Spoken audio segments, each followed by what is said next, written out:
সালাতে দোয়া কবুল হয়। সালাতে দোয়া কবুলের তিন জায়গা।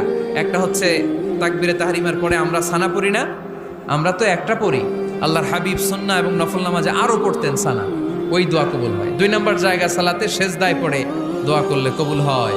আকরাবু মা ইয়াকুনুল আবদু মির রাব্বিহি ওয়া হুয়া সাজিদ ফাকসিরু ফীহি দুআ।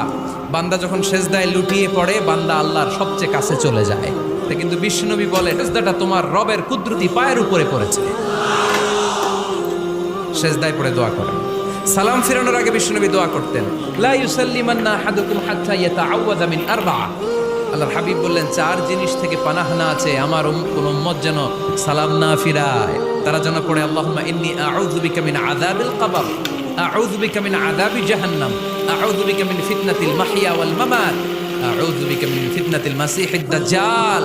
আল্লাহ কবরের আযাব থেকে বাঁচাও, আল্লাহ জাহান্নামের আগুন থেকে বাঁচাও, আল্লাহ জীবন